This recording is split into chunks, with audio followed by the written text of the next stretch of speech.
Look at this vintage garage kit, unauthorized, from 2005, made by Johnny Stacks and his team of Yvonne Craig Batgirl. She came with this Barbara Gordon librarian head, with this sort of pouty lips. Love that hairdo from the 60s. And my favorite head of 3. Look at the way that was painted. I mean, wow. She's gorgeous.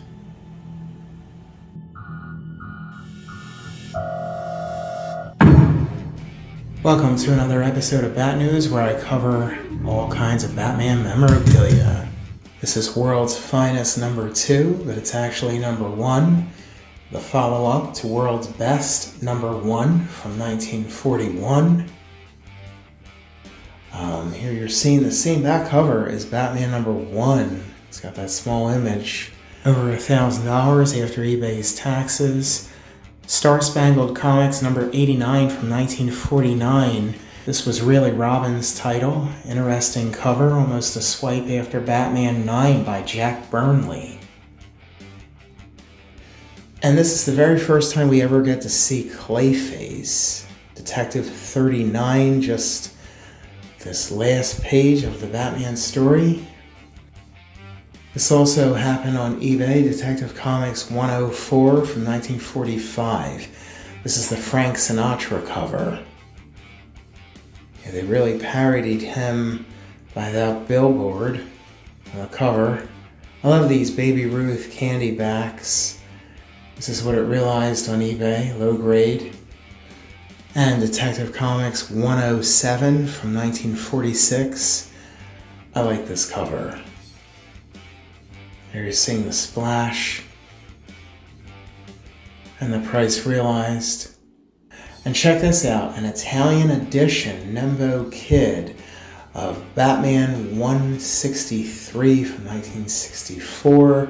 Last Batman without the oval behind his bat chest insignia, and the first time we see Joker as a judge. Next to it, of course, is Infantino giving the dynamic duo their new costumes in Detective 327. There's the US edition of Bat 163. Here's an inside panel. And there is an image from the trial episode of The Adventures of Batman and Robin, 1994. And we're going to see it again in Joker 2.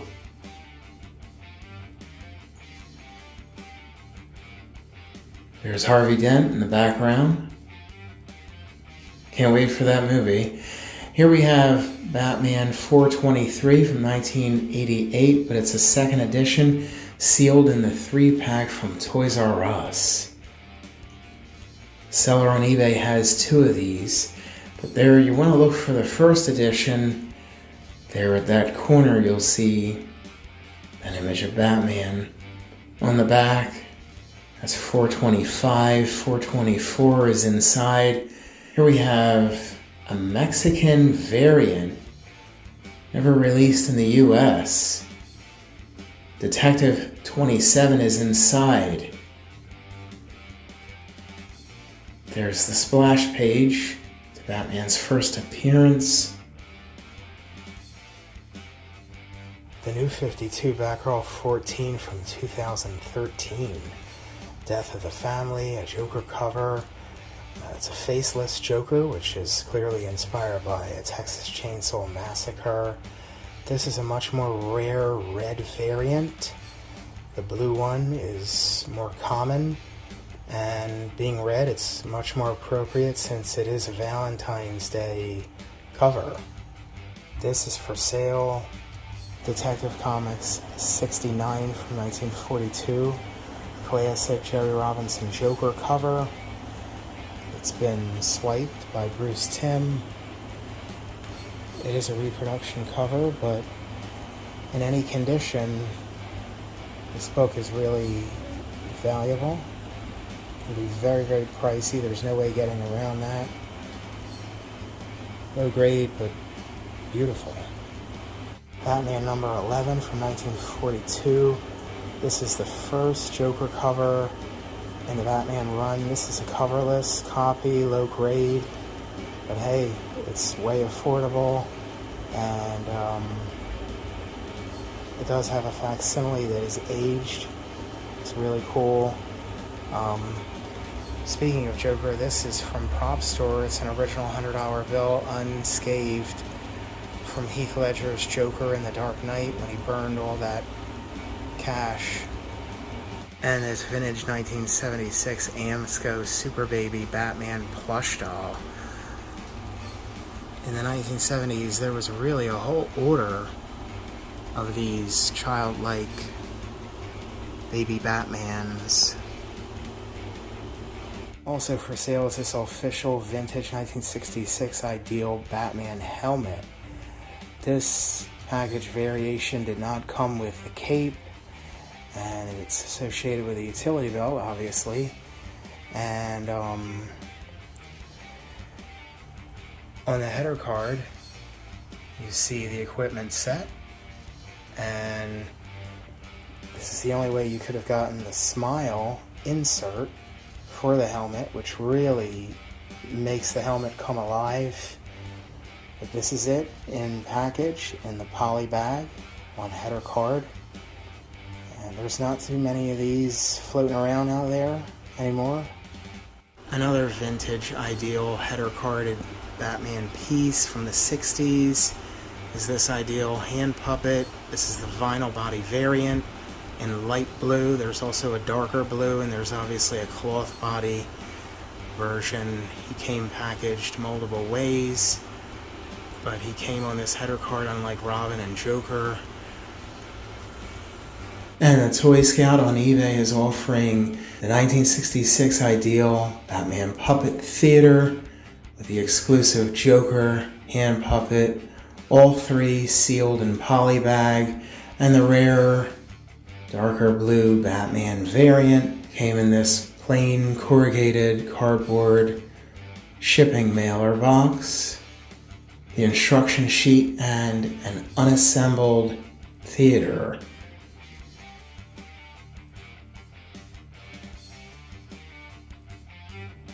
And Hakes Americana recently offered this Kresge carded Robin removable mask with yellow sleeves and shorts, 1972, first early edition.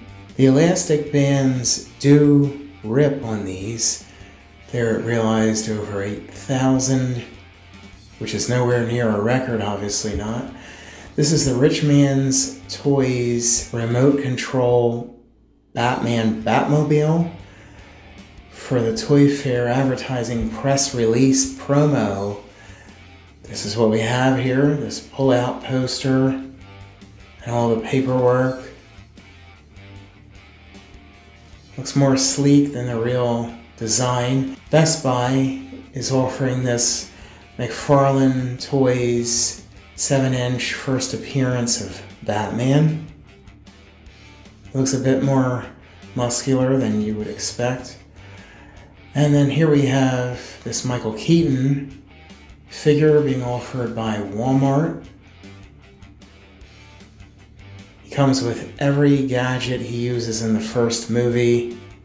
Chinese throwing stars, batarang, spear gun. And look at this, it's a factory error that I spotted on eBay. None of them are in the right spots. I don't know how they could have loused that up, but they did. Here the figures close up, looking pretty good. The Dark Knight, Batman Returns, and Batman vs. Superman. And here we have a Poison Ivy figure.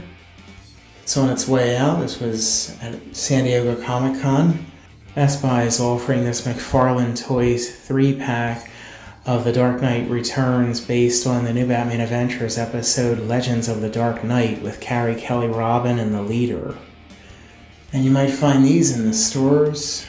Dark Knight, Heath Ledger, and these head shifters for DC Super Friends. that are new. Some of the other items that I've seen recently: Fisher-Price Imaginext DC Super Friends Hall of Justice playset. And how about this brand new Batman Returns Batwing, even though in the first movie it got destroyed at the end. McFarlane gave him a Batwing here and a whirly bat. And for the Superpowers line, and this one, which is actually the most expensive, and then this Target exclusive by Spin Master, and then another one from Target. Speaking of bat wings, this is the real 1989 movie model that Prop Store is offering.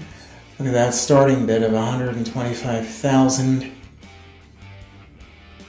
This would be the ultimate dream for anybody who's hardcore for Keaton Batman, in the way of bat wings, that is. This thing is 6 foot and motorized. And since Prime released Batman Cape Crusader, fans have been really upset over the gender-swapped penguin. Not for me. And I'm going to leave you with this rare 1989 Bob Kane signed limited edition lithograph that I spotted on eBay. Pretty cool, colorful piece there. Don't forget to subscribe and like and comment if you like the penguin as a woman. I don't. Just once, I'd like to see them get something right in my lifetime. But our opinion don't matter, right? We're just fans.